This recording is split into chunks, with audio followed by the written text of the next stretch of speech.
Nabi satu. Saat nak mula abang apa dia sebut satu. Kemudian Nabi kata kalau macam tu hampir jumpa dengan Bilal dan ajak dan bagi tahu Bilal lafaz ni suruh Bilal azan kerana Bilal punya suara lebih merdu. Maka Bilal pun azan. Bila Bilal azan, habis selesai azan, Sayyidina Umar mai jumpa Nabi. Sayyidina Umar kata, ya Rasulullah, macam ni juga aku mimpi semalam. Itu menunjukkan kata mimpi azan tu bukan kata daripada seorang sahabat, bahkan daripada beberapa orang sahabat, antara yang kita sebut tadi Abdullah bin Zaid, dan diakui oleh Sayyidina Umar. Sayyidina Umar kata, semalam aku mimpi macam ni, lafaz macam ni, tak lari nolong. Maka Nabi kata, betul, inilah lafaz yang diajak dalam mimpi sahabat. Jadi itu cerita yang lepas. Bismillahirrahmanirrahim. Alhamdulillah rabbil alamin, wassalatu wassalamu ala asyrafil anbiya al mursalin wa ala alihi wa sahbihi ajma'in, amma ba'd. Tuan-tuan yang dikasihi dan dirahmati Allah Subhanahu wa taala. Malam ni kita masuk perbahasan berkaitan dengan rukun salat. Makna kita dah bahagian ataupun fiqhul manhaj ni kita baca dah agak kalau kitab saya ni hampir 200 muka surat dah lah. Kitab tentang muka surat apa? 100 banyak dah lah. Dan malam ni kita masuk pada tajuk rukun salat. Pengertian rukun. Rukun adalah bahagian yang asas bagi sesuatu perkara. Contohnya dinding bagi sebuah bilik. Dia kata rukun ni benda asas. Tak ada benda ni, tak ada lah benda tadi. Rumah kita ni rukun dia tiang. Tak ada tiang mana boleh tertegak rumah ni. Oleh itu bahagian-bahagian salat adalah rukun-rukunnya, seperti rukuk, sujud dan seumpamanya. Salat tidak akan sempurna dan tidak sah kecuali dengan menyempurnakan kesemua bahagiannya mengikut cara dan susun atur yang datang daripada Rasulullah sallallahu alaihi wasallam sebagaimana yang diterimanya daripada Jibril alaihi salam. Bila kita semayang, dia kena ada sumber lah. Sumber ni ambil daripada Nabi, seperti mana yang ditunjuk oleh Nabi. Semua rukun salat dirumuskan kepada 13 perkara dan akan dihuraikan satu persatu sebagaimana berikut. Dalam mazhab kita Syafi'i, rukun sembahyang ni ada 13 benda. Yang makna bila sembahyang seseorang kena ada 13 ni. Tak ada salah satu daripada 13, tak nama sembahyang. Walaupun dia khusyuk, dia bahawi sembahyang, tapi tak ada salah satu daripada 13 ni, maka tidak dinamakan sembahyang kerana dia adalah rukun. Pertama, niat.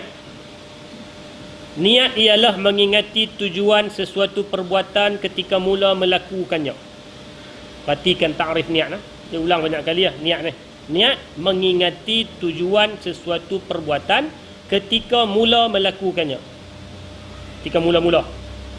Tempat niat ialah dalam hati. Hal ini berdasarkan hadis sabda Rasulullah sallallahu alaihi wasallam, innamal a'malu binniyat. Sesungguhnya amalan itu adalah dengan niat. Ini yang kadang-kadang orang semayang jenis niat, dia guna hadis ni kalau terjemah silap. Dia kata innamal a'malu binniyat. Amalan ni dengan niat. Dia kata niat sudah, semayang niat sudah. Terjemah dia, sesungguhnya segala setiap amalan itu dikira berdasarkan niat apa. Bila niat semayang, ada ajaran yang semayang niat saja, puasa, tapi tang makan dia tak niat saja. Tang makan dia makan, lagi suruh makan niat saja. Dia kata makan bab dunia, bab ibadah kena niat saja. Pandai jawab. Berdasarkan kepada niat. Untuk menjadikan salat sah, seseorang hendaklah menyertakan niat dalam hati ketika bertakbiratul ihram dan sedar akan tujuannya untuk bersalat semasa melafazkan takbir tersebut serta mengingati jenis salat dan fardunya. Sementara niat untuk bersolat pula tidak disyaratkan melafazkannya. Ini jelaslah. Bila sebut tak disyaratkan, makna lafaz niat itu tidak termasuk dalam rukun. Lafaz niat ini diharuskan mengikut pandangan An-Nawawi bagi orang yang nak menghadirkan. Makna orang yang nak menghadirkan sembahyang tu niat. Tapi lafaz niat pun dia tak boleh dengan mengganggu orang. Apabila dia mengganggu orang lain, maka dia melakukan satu kesilapan pula tu. Usolli dia tu dengar satu masjid. Dia nak menghadirkan untuk dia sudah. Untuk dia sudah. Jangan duk usolli sampai satu masjid. Kadang-kadang lafaznya terlalu kuat, itu mengganggu orang lain. Dia nak lafaz silakan, tapi jangan sampai mengganggu orang untuk menghadirkan. Dan bila dah kita duk sembahyang selalu ni, bila dah sembahyang berpuluh tahun dah, dia sudah tentulah bila kita nak sembahyang dia, kita akan mai, dia hadir dah dalam tu. Maka sebolehnya kita kurangkanlah untuk melafazkan. Yang kedua, berdiri sekiranya mampu ketika salat fardu. Wajib berdiri bagi mereka yang mampu melakukannya. Hal ini berdasarkan hadis daripada Imran bin Husain radhiyallahu anhu, katanya, aku menghidap penyakit buasir, lalu aku bertanya kepada Rasulullah tentang salat. Baginda bersabda, salli qa'iman fa illam tastati' fa qa'idan fa illam tastati' fa ala jambin. Seorang sahabat Nabi namanya Imran bin Husain. Baru tak sahnya saya sirah kita bincang tajuk Imran bin Husain, ayah dia tajuk Husain. Ejaan Rumi dia tulis Husain lah. Sebenarnya dia bukan Husain, dia Husain. Husain dengan huruf Sa', beza dengan Husain. Dia tanya kat Nabi, dia sakit buasir. Dia tanya, boleh tak aku semayang duduk? Nabi kata, salli qa'iman. Semayang kena berdiri. Fa illam tastati', kalau tak mampu, makna tak boleh nak berdiri, ada halangan, ada uzur, maka fa qa'idan, boleh duduk. Fa illam tastati' fa ala jambin, kalau duduk pun tak boleh, boleh secara mengiring. Seseorang itu dianggap berdiri apabila dia berdiri tegak. Sekiranya dia membongkok tanpa sebab yang dimaafkan, hingga tapak tangannya menyentuh lutut, salatnya batal, disebabkan tiada rukun berdiri pada satu bahagian salat tersebut. Dia berdiri tegak, atau tegak bagi tara dia lah. Tegak takat mana dia boleh. Dia jenis bongkok lah, tegak lah. Kadang-kadang kita duk baca berdiri tegak tu nak kena bagi tegak juga, tara dia lah, takat mana dia boleh. Jadi kalau dia sengaja tidak berdiri tegak, makna batallah salat, kerana salat hendaklah didirikan secara berdiri bagi yang mampu. Orang yang mampu berdiri pada sebahagian salatnya dan tidak berdaya pada bahagian yang lain, hendaklah berdiri setakat yang termampu, dan bolehlah duduk pada semua bahagian yang lainnya. Ni macam kadang-kadang orang dia boleh berdiri, tapi dia nak rukuk, nak sujud tak boleh. Dia boleh sembahyang duduk atas kerusi, tapi berdiri tetap kena, kerana dia boleh berdiri. Kadang-kadang orang kita ambil ringkas terus, dia kata dia tak boleh, dia duduk terus. Sedangkan dia berkuasa untuk berdiri, dia cuma tak boleh sujud dengan halangan-halangan dia lah. Jadi dia sembahyang berdiri lah, tapi bila main tang rukuk ataupun sujud, dia duduk atas kerusi dan sebagainya. Itu yang paling tepat. Hal ini berdasarkan hadis Nabi sallallahu alaihi wasallam, man shalla qa'iman fahuwa afdal, wa man shalla qa'idan falahu nisfu ajril qa'im, wa man shalla na'iman falahu nisfu ajril qa'im. Sesiapa yang bersalat secara berdiri itulah yang afdal, dan sesiapa yang bersalat secara duduk dia mendapat separuh pahala salat berdiri, dan sesiapa yang bersalat secara mengiring dia mendapat separuh pahala salat duduk. Ini kalau kita faham secara umum, mungkin hadis tu untuk salat sunat. Salat sunat ni boleh buat secara duduk pun boleh, dia pahalanya kuranglah daripada yang berdiri. Tapi kalau salat fardu, dia kena ikut sekiranya tak boleh, makna kena berdiri dulu, tak boleh dah baru boleh duduk. Dia bukan pilihan. Berbeza dengan salat sunat yang merupakan pilihan diberikan kepada kita semua. Rukun yang ketiga, takbiratul ihram. Dalil bagi rukun yang ketiga ialah berdasarkan hadis Nabi bersabda, miftahus salati at-tuhur wa tahrimuha at-takbir wa tahliluha at-taslim. Kunci salat adalah suci. Ihramnya ialah takbir dan tahallulnya ialah salam. Ni kadang-kadang orang kita dia faham tahallul tu cukup rambut. Tahallul dia kata cukup rambut lah.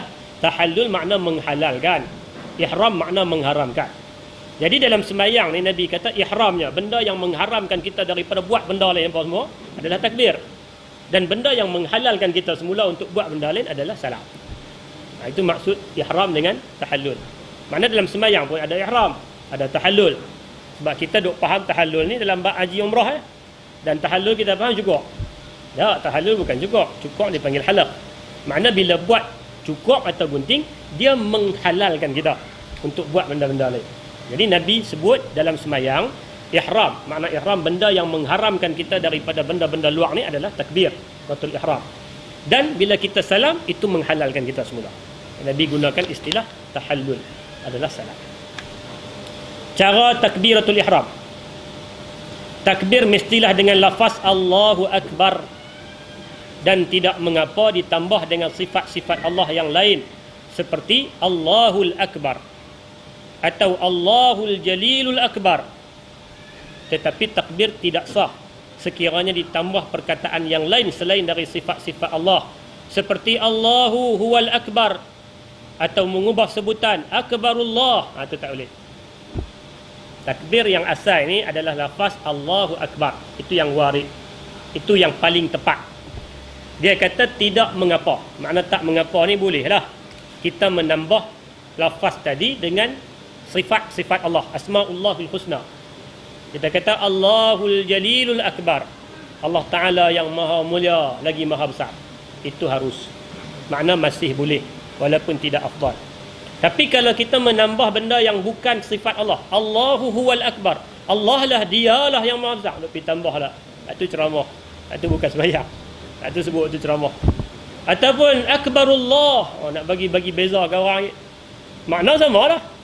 Maha besar Allah, Akbarullah. Hebat dia, boleh tukar. Tapi tak boleh, tu salah.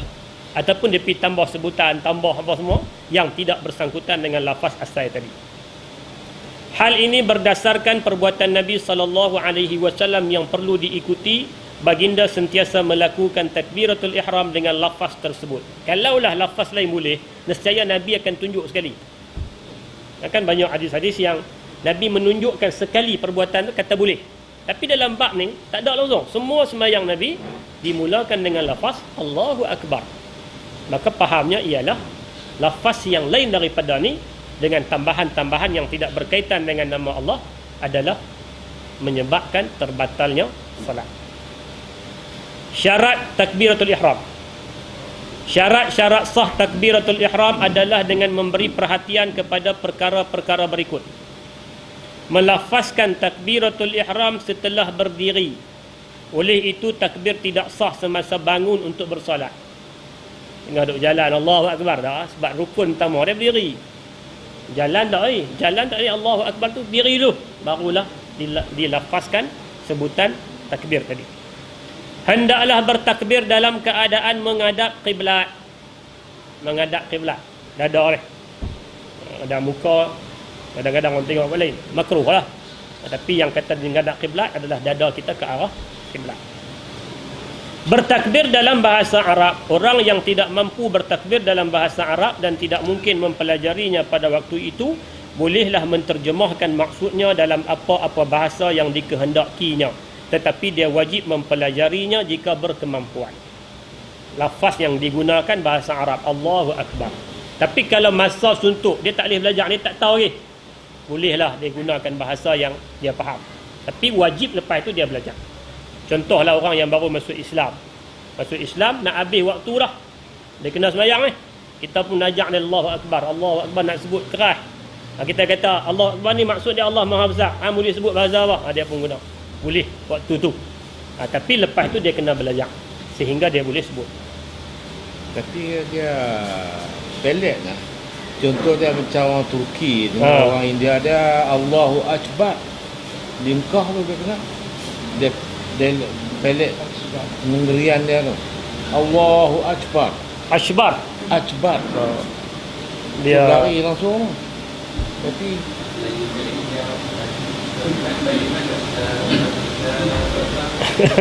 Allahu Akbar, Allahu Akbar. Tapi dia pergi dia kalau pelik tu, dia kalau dibuat-buat salah. Kalau dibuat-buat, dia nak tunjuk kata dia ni.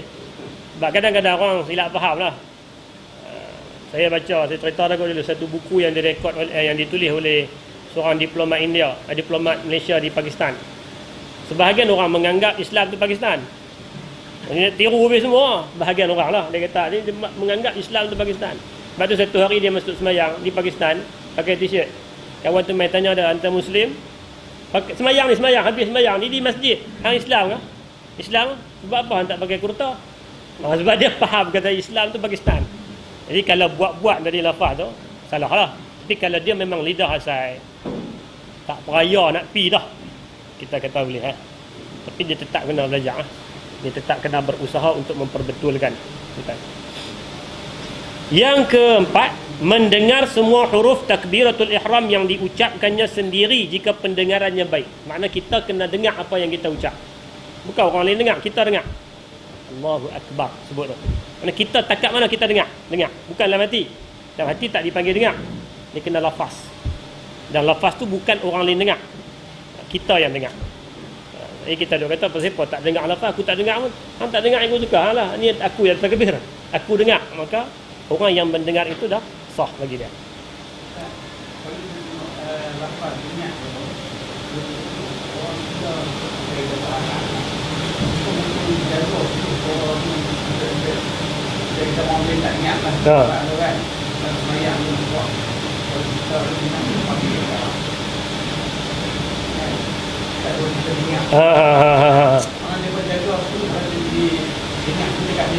Takat dia.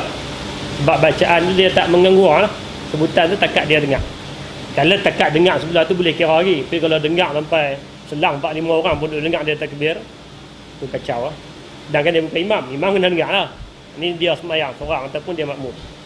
Bertakbir berserta dengan niat sebagaimana yang dijelaskan dahulu. Maka takbir tadi ni, takbir bukan angkat. Takbir tu sebutan. Allahu Akbar tu hendaklah disertakan dengan qasad kita. Semayang, zuhur, kerana Allah Ta'ala.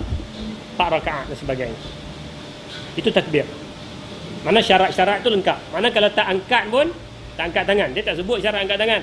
Angkat tangan tu sunat bagi melengkapi. Dan cara angkat tangan kita sebut dah dalam pertemuan lepas. Dia ada 3 kaedah yang semua sabit daripada hadis Nabi. Satunya angkat di paras dada. Nabi angkat di paras dada macam tu. Yang kedua, angkat di paras atas sikit. Paras kita panggil apa ni? Bau. Dan yang ketiga, ibu jari ni berada di ujung telinga. Dia angkat dan tapak tangan ni menghadap semuanya ke arah depan. Kadang-kadang ada orang macam tu. Ni kurang tepat lah. Ni tapak tangan menghadap ke arah depan. Dan jari agak direnggangkan sikit. Bukan direnggangkan sangat dan bukan dirapatkan. Sikit lah. Dia angkat. Ini 3 kaedah yang semuanya sabit daripada hadis Nabi SAW. Maka terpulanglah mengikut keselesaan kita nak buat yang mana. Sama ada angkat dada, angkat di dada. Bukan letak lagi ni cerita angkat tu. Cerita letak tu pun ada perbahasan dia pula. Cerita angkat. Nak angkat tara ni, angkat tara ni ataupun angkat paras ni. Semuanya adalah diharuskan dan dibolehkan. Lepas dia angkat tu dia macam tu ya kan? Ya. Setengah tu dia lajak. Hak tu memang tak ada lah. Hak tu riwayat. Dia pi rata, dia pi sana dia. Dia nak tangkap apa pun kita tak tahu. Hak tu masalah juga tu. Saya cerita dia semasa saya mengajar di situ duduk sembahyang subuh tengah jalan di salah abang masjid tu. Bila dia Allah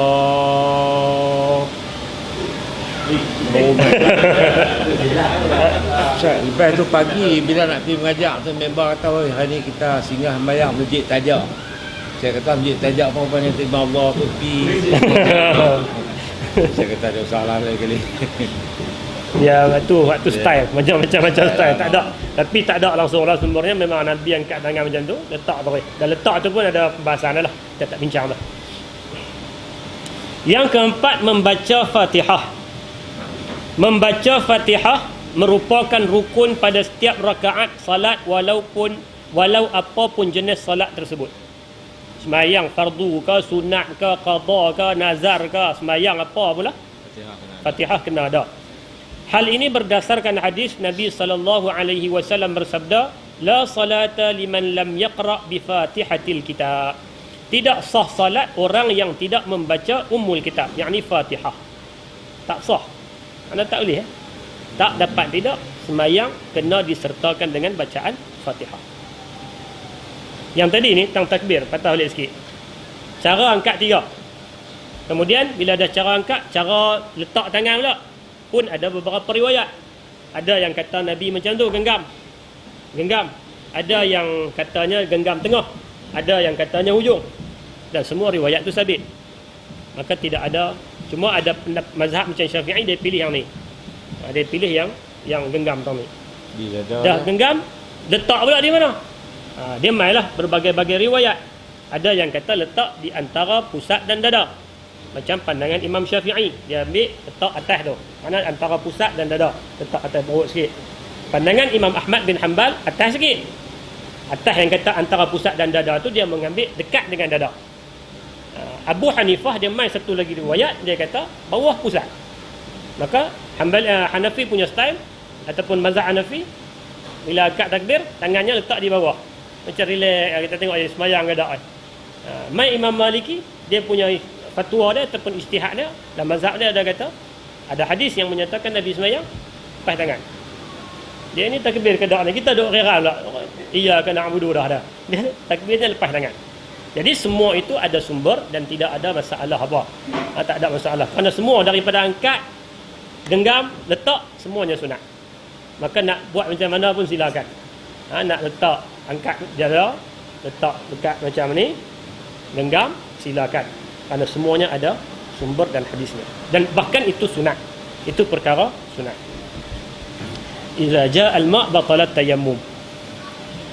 Ayat bila ada tayammum batal. Dia tu guru mai waktu kita ni payah. Okey. Basmalah ialah satu ayat daripada ayat Fatihah. Oleh itu tidak sah Fatihah yang tidak dimulai dengannya. Hal ini berdasarkan riwayat Ibnu Khuzaimah dengan isnad yang sahih daripada Ummu Salamah radhiyallahu anha anna Nabiy sallallahu alaihi wasallam adda bismillahirrahmanirrahim ayatan. Nabi sallallahu alaihi wasallam mengira basmalah itu sebagai satu ayat. Jadi Fatihah dalam mazhab Imam Syafi'i, selain daripada dia rukun semayang, termasuk dalam rukun semayang itu juga adalah basmalah, kerana basmalah itu ayat dalam Fatihah. Basmalah, bismillahirrahmanirrahim itulah adalah ayat daripada Fatihah. Maka dia tak dapat tidak hendaklah dibaca dalam semayang. Lepas tu dia mai perbincangan bawah tu. Basmalah tu bila nak baca secara kuat ke, baca secara perlahan ke, itu perbincangan yang berlaku sedikit khilaf di kalangan mazhab. Imam Syafi'i memilih baca kuat ketika sembahyang kuat, baca pelan ketika sembahyang pelan. Mazhab lain memilih bacaannya perlahan seperti Hanbali, Maliki. Bacaannya perlahan. Sembahyang kuat pun bismillahnya baca pelan, bukan tak baca, bacaan perlahan. Kita dengar imam mana-mana lah, Masjidil Haram ke apa ke, Allahu Akbar, Alhamdulillahi Rabbil Alamin, bismillahnya ada tapi dibaca secara perlahan pun ada hujahnya. Dan benda tu benda yang tidak perlu diperbahaskan secara panjang lebar lah. Kerana kalau kita dengan mazhab Syafi'i, kita memilih untuk baca kuat, silakan, tak masalah, ra'ikan. Tempat yang memilih untuk membaca pelan, ra'ikan, tak ada masalah apa, kerana dia tetap membaca. Syarat sah Fatihah. Semasa membaca Fatihah hendaklah memberi perhatian kepada syarat-syarat berikut. Mendengar bacaannya sendiri jika pendengarannya baik. Macam tadi takbir Fatihah kita dengar. Kita baca tu kita dengar. Membaca urutan ayatnya yang sebenar dan memberi perhatian kepada makhraj huruf serta kejelasan syaddahnya. Bacaan Fatihah ni kena tepat lah. Dia boleh, surah-surah lain boleh kira, tapi Fatihah tak dapat tidak. Syaddah tang syaddah, iyaka kena iyaka. Duk iyaka tak boleh. Na'budu, bacaan syaddah dia apa kena tepat. Tidak melakukan kesalahan bacaan yang membawa perubahan makna. Namun Fatihah tidak batal jika membacanya dengan kesalahan sebutan yang tidak memberi kesan pada ketetapan maknanya, ketepatan maknanya. Ihdinas siratal mustaqim, dia tak boleh nak sebut, boleh lagi lah kira. Tapi kalau lari turun makna, nasta'im, ditutup mulut, lari huruf tu. Jadi benda tu membatalkan. Tapi kalau tekat sebutan yang mungkin makhrajnya kurang tepat, dia tak berapa nak fasih, tapi makna tak lari, masih boleh dikira. Waladdallin boleh dikira lah, tapi kena betul, bacaan tu kena betul. Membaca Fatihah dalam bahasa Arab tidak sah membaca terjemahannya kerana dia bukan Quran. Walaupun dia hafal cantik terjemahannya, segala puji bagi Allah Tuhan sekalian alam, apa semua, baca lancar tak boleh, kerana rukun hendaklah dibaca dalam bahasa Arab. Membaca Fatihah ketika berdiri. Jika rukuk sambil menghabiskan bacaan Fatihahnya, bacaan tersebut batal dan wajib mengulanginya. Dia tak habis, dia duduk ligan sambil rukuk baca, tak boleh. Dia kena bagi habis bacaan ketika berdiri. Ada seorang ustaz dia bagi contoh, bacaan Fatihah ni kadang-kadang orang tak perasan. Baca sambil menguak tu lari makna. Ihdinas siratal mustaqim sambil menguak. Dia kata tu kena betul. Walau bagaimanapun sekiranya tidak mampu menguasai Fatihah disebabkan dia bukan bangsa Arab dan sebagainya, dia hendaklah menggantikannya dengan membaca 7 ayat Al-Quran yang dihafaznya. Dan jika tidak mampu juga, dia hendaklah berzikir kepada Allah sekadar masa bacaan Fatihah sebelum dia rukuk. Ini bagi orang yang tak mampu. Dia macam kita bagi contoh tadi, baru masuk Islam lah, ataupun baru kenal Islam, bacaan Fatihah ni tak apa nak erti, maka dia ada apa surah lain dulu, maka dia boleh baca ayat kadar 7 tu. Ayat Quran tak apa langsung, dia boleh zikir kadar lama mana bacaan Fatihah. No. Masjid Muttaqin. Yang mana tu? Yang duduk depan tu, dia ada kereta tu. Dia sebab ni, dia dulu okey tu. Dia dulu okey. Dia lepas. Dia duduk situ. Memang duduk situ.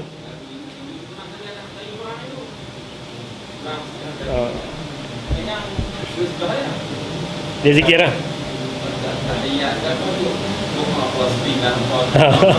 Dia ni sikit. Lepas ada insiden tu. Melayu dah kan? Melayu. Dia saya menentukan dia orang ni. Yang kelima, rukuk. Sekurang-kurangnya rukuk pada syarak ialah membongkok sekadar yang boleh 2 tapak tangannya sampai kepada 2 lututnya. Makna itu kadar paling kurang. Bila kata tangan, 2 tapak tangan ni boleh sampai kat lutut, itu kadar rukuk lah. Cara mana tu? Kita nak kena tunjuk model lah. MJ jadi model. Takat mana boleh tangan tu turun kat lutut? Takat tu dinamakan rukuk paling kurang. Manakala rukuk yang lebih sempurna ialah membongkok sehingga belakangnya sama rata secara mendatar. Orang tanya Ustaz Majid, abang saya lah, dia lah yang buruk banyak. Orang tanya dia, rukuk yang betul macam mana? Dia kata mana ada rukuk betul. Kawan tu tak tanya sampai lah, tak tanya dah. Kawan tu kata, tobat lah aku Ustaz Majid ngajak, aku tak tanya dah. Dia jawab tu dulu, lepas tu baru dia jawab betul. Dia kata mana ada rukuk betul, rukuk kena bongkok. Rukuk kena bongkok. Tak ada rukuk betul. Jadi kalau yang paling sempurna ialah kita panggil berapa darjah tu? Kira belakang. 90 tu paling sempurna. Dalil rukuk firman Allah Taala, ya ayyuhallazina amanu ruk'u wasjudu. Wahai orang-orang beriman, rukuklah serta sujudlah. Arahan rukuk, irka'u, ayat Quran fi'il amar. Dalam hadis sabda Rasulullah kepada orang yang diajarnya bersolat, summarka' hatta tatma'inna raki'an. Kemudian rukuklah hingga engkau tetap dalam keadaan itu. Sebab tu dalam kiraan sebahagian orang dia memasukkan tamakninah tu sebagai rukun. Itu yang jadi apa? 18 Tapi tamakninah tu disertakan, disekalikan. Nabi kata rukuk hingga tetap, mana tamakninah ni berhenti sat supaya ada masa. Begitu juga dalil perbuatan Rasulullah yang sabit dalam beberapa hadis sahih yang lain. Makna semua sembahyang Nabi ni ada rukuk. Maka fahamnya rukuk adalah rukun. Supaya rukuk itu sah, orang yang bersolat hendaklah memastikan perkara-perkara berikut. Membongkokkan badan sekira-kira tapak tangan sampai pada lutut sebagaimana yang telah dinyatakan dahulu. Makna bila nak nama rukuk kena ada bongkok sikit. Hal ini berdasarkan hadis daripada Abu Humaid As-Sa'idi radhiyallahu anhu menceritakan cara Rasulullah sallallahu alaihi wasallam, wa idza raka'a amkana yadayhi min rukbatayhi. Apabila rukuk, kedua-dua belah tangan baginda mencapai kedua-dua belah lututnya. Sebab itu bila rukuk tangan di lutut. Ada orang dia pegang betih, tak betul lah tu. Bukan kata batal, tapi tak berapa nak tepat. Dia kena genggam lutut, genggam tangan ketika rukuk itu dibuka. Beza dengan ketika sujud. Sujud tangannya dirapatkan. Tapi ketika rukuk tangannya direnggangkan, digenggamkan kepala lutut tu. Tidak membongkokkan badan dengan tujuan yang lain selain daripada rukuk. Justru rukuk tidak sah sekiranya membongkok kerana takut kepada sesuatu, kemudian membongkok dengan tujuan menjadikannya rukuk. Oleh itu wajib berdiri kembali dan membongkok semula untuk tujuan rukuk. Contoh sembahyang peluru mai, rukuk. Lepas tu tak sah sebab dia niat nak elak peluru tu, bukan nak peluru tu. Contoh orang terbih ke apa ke, dia nak elak, dia niat tu lain. tujuan dia adalah untuk rukuk. Saja tu, hak minta contoh tu pun saja lah kan Contoh rukuk. Rukuk tak ada. Yang ketiga, tetap seketika ataupun tamakninah, sekurang-kurang membongkok dengan tetap sekadar masa sekali tasbih. Terkadar lah. Kita panggil berapa second 1 second kot dia, subhanallah. Tak, tu paling ringkas lah. Paling lengkap kita dengan sebut subhana rabbiyal azim. Hal ini berdasarkan hadis yang lalu, sabda Rasulullah sallallahu alaihi wasallam, hatta tatma'inna raki'an. Begitu juga hadis Nabi bersabda, aswa'un nasi sariqatan alladhi yasriqu salatahu. Qalu ya Rasulullah wa kaifa yasriquha? Qala la yatimmu ruku'aha wa la sujudaha. Nabi kata pencuri yang paling jahat adalah pencuri sesuatu dalam solatnya. Orang yang paling jahat ni mencuri dalam solat. Sahabat kata, wahai Rasulullah, bagaimana dia mencuri sesuatu daripada solatnya? Baginda bersabda, dia tidak rukuk dan sujud dengan sempurna. Sujud, rukuk lagi lah. Sujud pun sembahyang apa? Sembahyang patuk ayam. Jenis tu lah, jenis tak sempurna. Ini Nabi istilahkan sebagai pencuri. Jahat ya.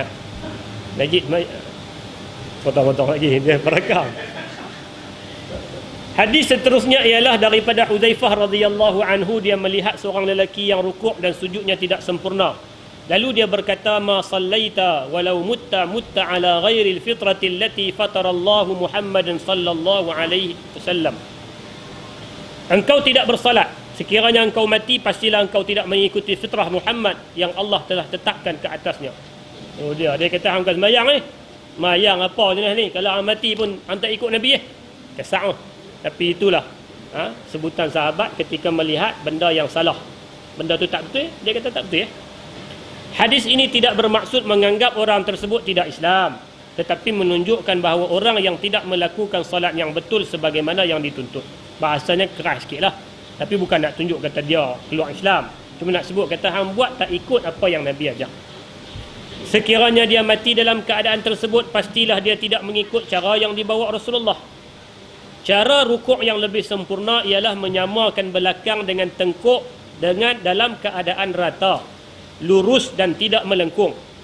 Sementara dua betis ditegakkan dan kedua-dua belah tangan dengan jari terbuka memegang dua lutut sambil membaca tasbih sebanyak 3 kali. Itu paling lengkap. Tok Imam tunjuk. Tok Imam lah patut jadi model. Tunjuk contoh.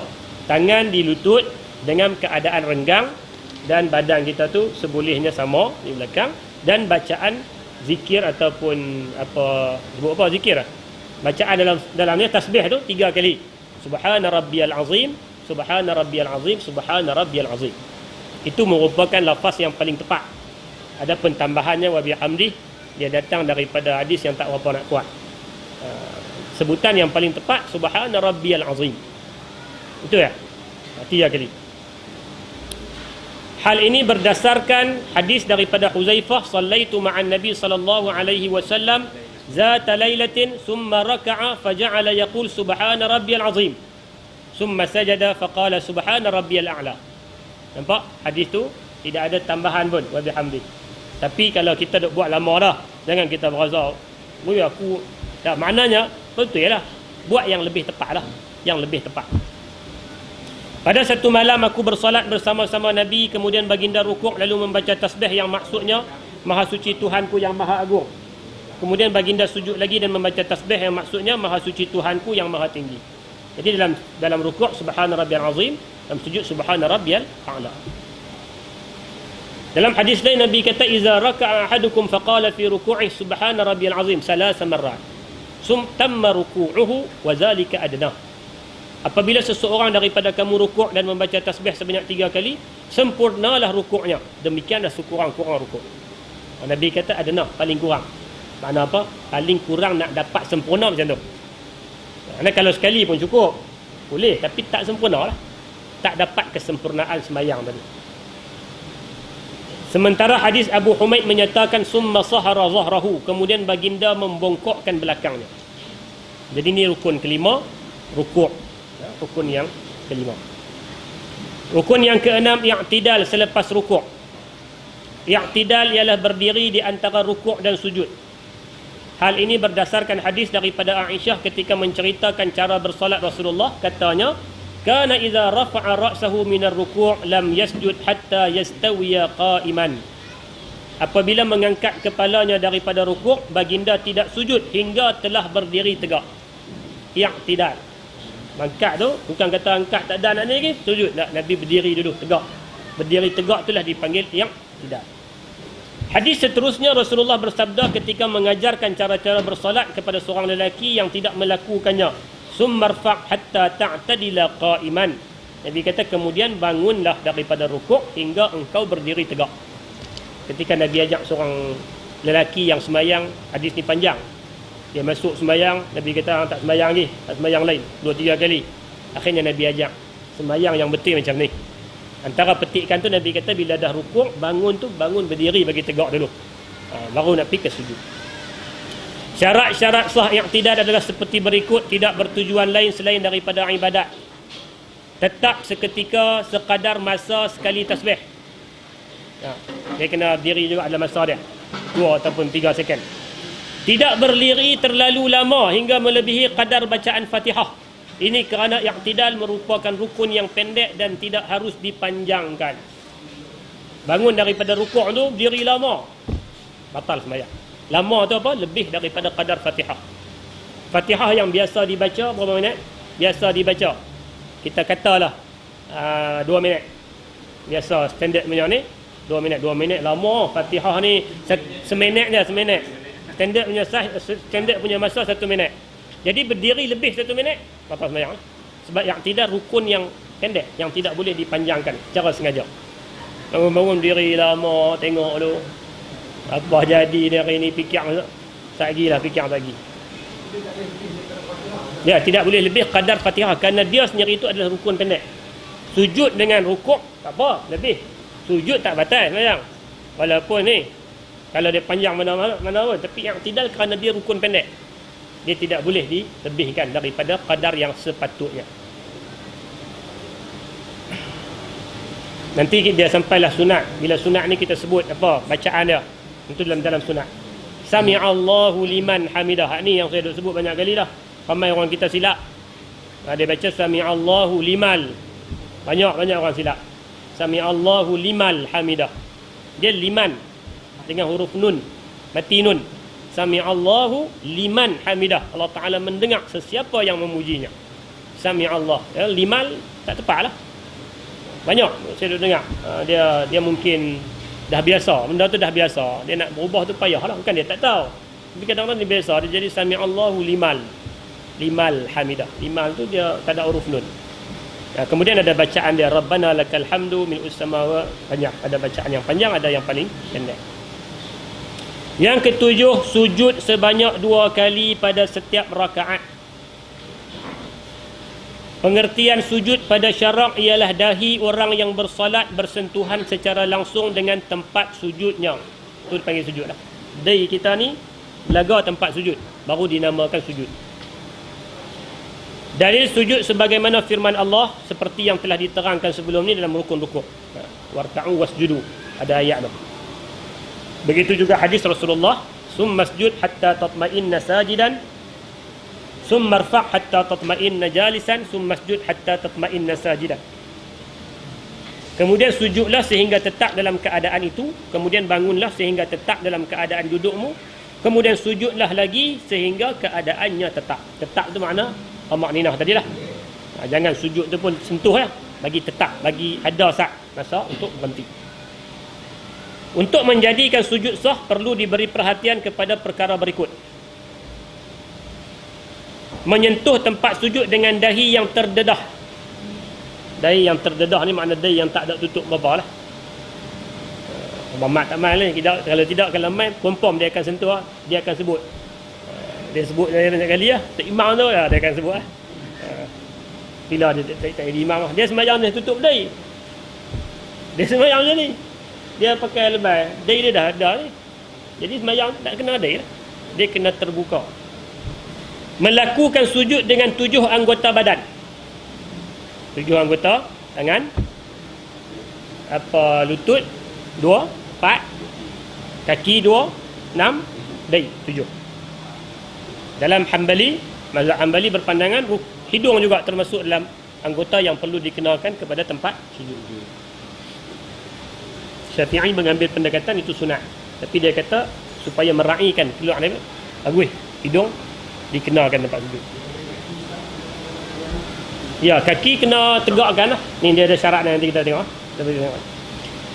Sabda Nabi sallallahu alaihi wasallam, umirtu an asjuda ala sab'ati a'zumin ala al-jabhati wa asyara bi yadihi ala anfihi wal yadaini wal rukbataini wa atrafil qadamain. Aku diperintahkan sujud dengan 7 tulang anggota dengan dahi, sambil baginda menunjukkan tangannya ke bahagian atas hidung, dengan 2 tangan, dengan 2 lutut dan hujung kedua-dua belah kaki. Hujung. Makna benda tu kena sentuh lah. Jadi kalau tak pijak, kaki duduk terangkat, tak sah sujud. Ada kadang-kadang orang sujud dia duduk kaki terangkat, tak kira lah sebelah ke 2 belah ke, tak sah. Dia kena pacak. Termasuk yang tu. Jari ni kena pacak. Jadi kalau jari ketika sujud, ketika duduk lain, ketika sujud, ketika duduk afdalnya pacak. Tapi kalau ni pun tak apa. Tapi ketika sujud sabitnya macam tu. Kena letakkan perut jari kaki itu kepada lantai.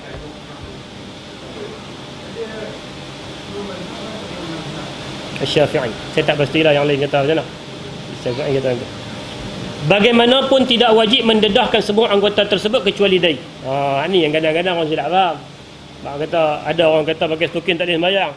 Mazhab mana pula? Boleh tak ada masalah apa pakai stokin.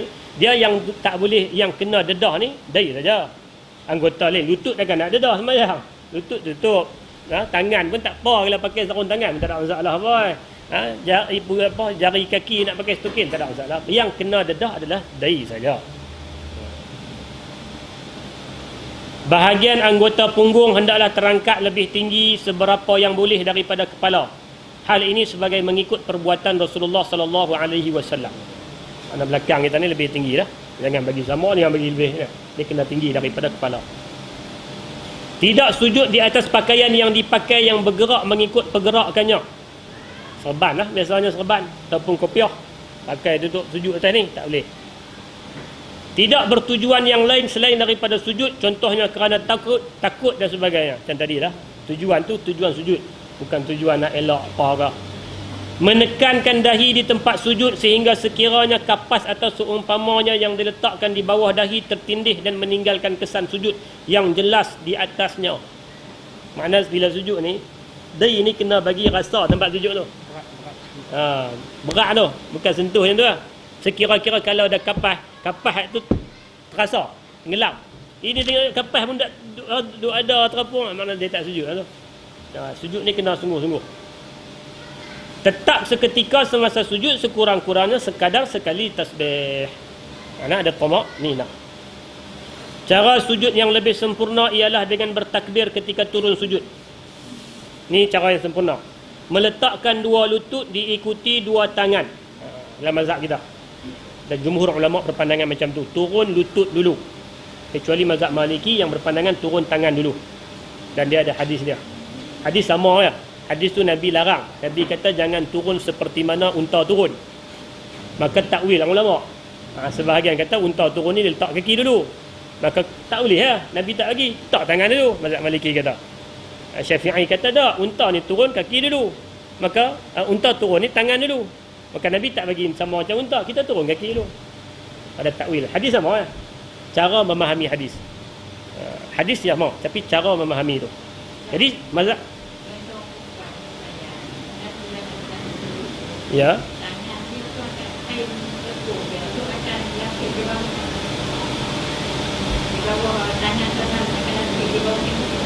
Ya, tangan.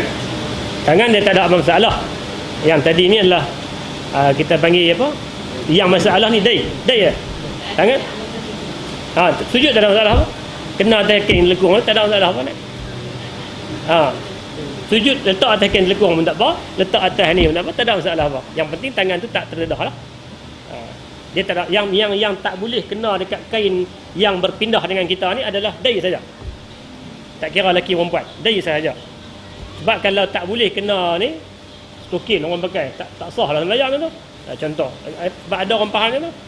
Dia kata orang lelaki tak sembahyang tak pakai stokin. Kalau pakai tak sah, sebahagian orang tak betul. Yang tepatnya adalah hanya dai saja yang tidak boleh dihalang.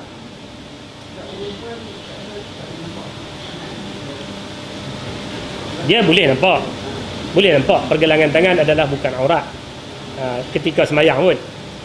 Pergelangan tangan bukan aurat, tetapi atas dasar hati-hati. Orang yang pakai telekung tu yang saya cerita dah kan 2 minggu lepas, perempuan yang tak pakai telekung pun bukan kata bermakna tak sah, selagi mana dia tutup aurat. Okey dia pakai tudung, tapi sampai tahun ni pergelangannya semua tutup rapat semua, sembahyang tak ada masalah apa. Tak ada masalah. Jadi turun lutut dulu diikuti 2 tangan, kemudian dahi dan hidung. Mungkinlah bagi orang yang sihat seperti biasa, afdalnya adalah turun lutut dulu lah. Kita ambil pandangan Syafi'i ya. Tapi orang yang mungkin dalam keadaan uzur, dia nak kena tampan dulu, dia turun tangan dulu. Pun ada pendapat yang kata boleh, tak ada masalah apa. Turun tangan dulu. Kemudian dahi dan hidung. Turun lutut, tangan, lepas itu baru dahi. Jangan nak pergi turun dahi dulu. Dahi dulu tak ada mazhab yang kata boleh. Ni dia nak sujud turun dahi dulu. Tak ada. Ni bukan mazhab mana. Turun dahi dulu. Turun dahi. Tak ada kata dahi dulu tak boleh. Dia tomuan pun. Dia tomuan. Dah tu saya kata tak ada. Ada ni sama ada lutut dulu atau tangan dulu. Syafi'i kata turun lutut dulu. Lepas itu tangan, lepas itu dahi. Jadi kalau dok pilih turun dahi dulu, kita kata tak ada lah. Itu mazhab pening lah. 2 tangan terletak bertentangan 2 bahu. Ni yang kaedah yang paling afdal ni. Tu saya kata kena ada model. Tak mau jadi model. Buatlah model. Tangan kita ni waktu sujud sama dengan paras bahu. Letak tu meja ni tak kuat. Kira sama dengan paras bahu lah tangan tu. Okey, lepas tu dengan jari-jari dilepaskan rapat ke arah kiblat. Beza dengan rukuk. Rukuk tadi renggang, kita genggam kepala lutut.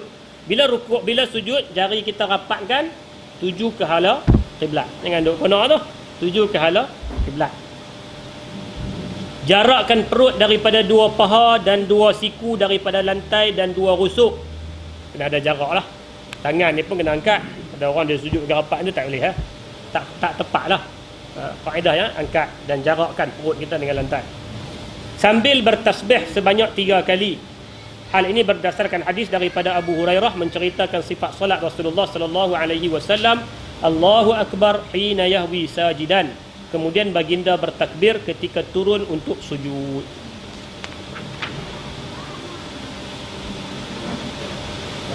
Baik, itu dalam mazhab Syafi'i. Ya.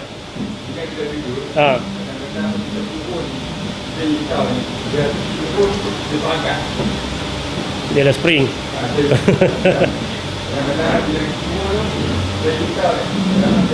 Ada batu ke apa kan? Kok masa ada yang kau masa tu rambut repot tak ikut dia nak. Dia terangkat tu dengan sebab lah, bukan kata sengaja ke. Tak apa, ada sujud balik tapi kena ada masa yang ni lah. Sujud balik dia sujud adalah kapet ke apa, kapet baru ke apa, gebu dia bilah kan. Kita bagi tekan sikit Pasyak hadis jadi lah sujud. Tang mana tadi? Sambung lupa dah tang mana. Begitu juga hadis daripada Al-Bara' berkata Rasulullah sallallahu alaihi wasallam bersabda, "Idza sajadta fadha' kaffaika warfa' mirfaqaika." Apabila sujud, letakkanlah 2 tapak tangan dan angkatlah kedua-dua belah sikumu, angkat. Jadi tak boleh kita macam tu. Ada orang sujud macam tu, bukan budak untua budak dia kena angkat siku. Daripada Abdullah bin Malik bin Buhainah, kana idza shalla inna an-nabiy sallallahu alaihi wasallam farraja baina yadayhi hatta yabdu bayadu ibtai. Nabi apabila bersalat, baginda merenggangkan kedua-dua belah tangannya hingga kelihatan putih 2 ketiaknya. Bagi orang lelaki disunatkan renggang lah. Disunatkan renggang sikit. Tapi kalau sembahyang jemaah, jangan kita duk faham teks tu macam tu. Renggang duk tolak orang pula, kacau. Sekadar mana hak boleh ini dak buka sampai habis. Dia kata Nabi pun buka, dia duk buat kerja. Tak faham konteks. Daripada Abu Hamid radhiyallahu anhu wa nahha yadayhi an jambayhi wa wada'a kaffayhi hazwa mankibaihi. Dan baginda menjauhkan kedua-dua belah tangan daripada dua rusuknya dan meletakkan kedua-dua belah tapak tangan selari dengan dua bahunya. Ni, tangan ni sama dengan bahu. Bukan depan sangat, bukan belakang sangat. Sama dengan bahu. Daripada Abu Hamid berkata tentang sifat Rasulullah, "Iza sajada farraja baina fakhidhaihi ghairu hamilin batnahu an syai'in ala syai'in min fakhidhaihi." Apabila sujud, baginda merenggangkan dua paha tanpa mengampu perut di atas kedua-duanya. Perut dengan paha direnggangkan, bukan rapat. Begitu juga hadis, "Wa iza sajada faqala fi sujudihi subhana rabbiyal a'la thalatha marrat faqad tamma sujuduhu wa dhalika adna." Yang tadi ya, Nabi kata bila sujud, bacaan subhana rabbiyal a'la 3 kali, sempurnalah sujud dah. Walau bagaimanapun cara sujud perempuan berbeza daripada cara sujud lelaki.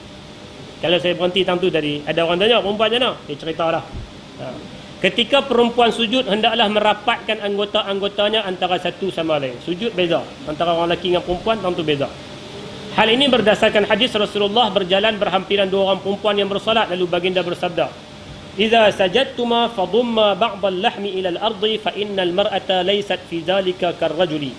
Apabila kamu sujud, rapatkanlah sebahagian badan ke lantai.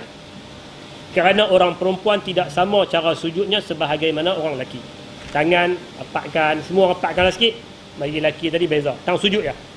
Tang berdiri, tang apa tadi sama, tapi tang sujud bezakan sedikit. Yang ke-8, duduk di antara 2 sujud. Kita berhenti tuan-tuan. 10.30 kena berhenti ya. Dia kadang mula ukir rupa 10.30 kena berhenti. Itu kaedah dia. Boleh eh? Boleh. Kita berhenti tang rukun yang ke-8. Banyak tu. Sampai 7 rukun dah baca. Rukun yang ke-8 duduk antara 2 sujud. Makna baki lagi 6 rukun. 6 rukun. Lepas daripada rukun, dia akan cerita tentang salat. Sunat. Sunat ni banyak. Saya sebut banyak perbezaan pandangan pada sunat. Pada rukun ni tak ada beza. Tak ada pandangan yang beza sangat. Sikit-sikit je. Rukun nak tu lah. Tapi tang sunat banyak beza lah. Jadi aduk bergaduh, aduk berbalah ni tang sunat. Sunat ni tak patut balah. Ambil tahu tu patut, tapi balah tak patut lah. InsyaAllah nanti kita akan tengok huraian-huraiannya dalam pertemuan yang akan datang jika diizinkan oleh Allah SWT. Wallahu a'lam. Sallallahu ala Muhammad wa ala alihi wasallam. Alhamdulillah rabbil alamin. Kalau ada soalan tambahan? Ada soalan sila. So, ke imam kau ada nak tanya apa-apa? Sila. Imam mana dia tanya?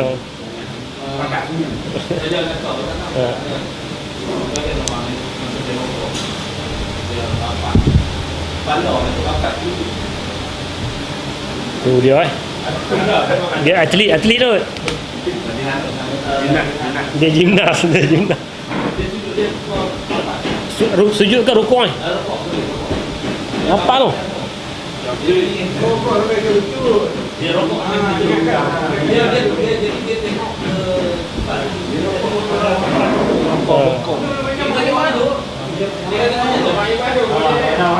lagi rapat ni. Oh, ni model.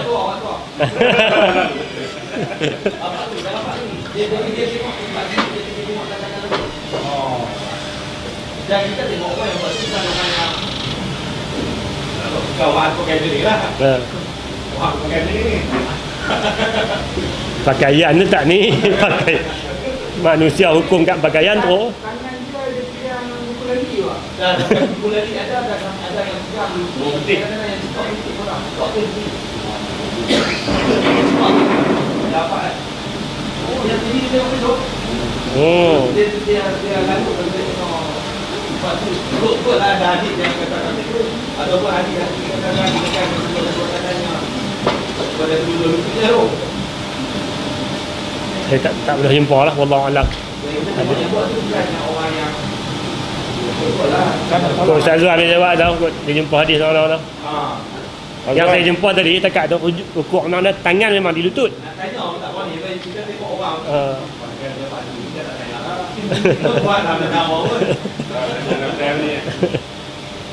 Dia tangan di lutut kau pegang letih. baru tetap ada yang pegang air dan ada yang pegang itu tapi dia pegang. Ya, dia cekak. Dia bagi rapat lah. Angkat badan dia. Kalau ada orang. Dia menyalahi lah apa yang kita baca ni sebenarnya. Tapi nak kata batal tu Allah, sebab dia ada bongkok tu. Bongkok tu ada. Tapi lebih. Tapi lebih. Ekstrim. Ya. Tangannya berada di paras bahu kita. Macam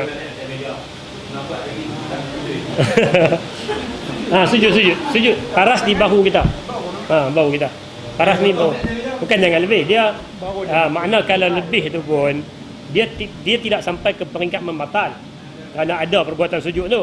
Tapi kita nak cerita yang sempurna, yang paling tepat adalah tangan ni berada di paras bahu. Bukan sampai depan, bukan sampai belakang sangat. Tangan di paras bahu. Dah sampai depan. Tu dia nak tidur. Okey. Allah alam. Tak ada apa no. Memang ni tak ada soalan, faham mah. Harun, tak ada apa no. Sila. Jadi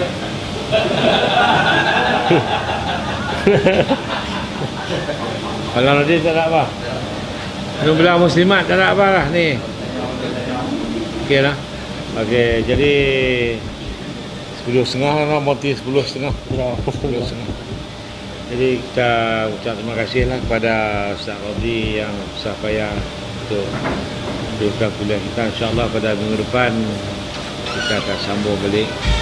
Dan saya tutup kuliah ini sama-sama lah kita membaca tasbih kafarah dan suratul Asr.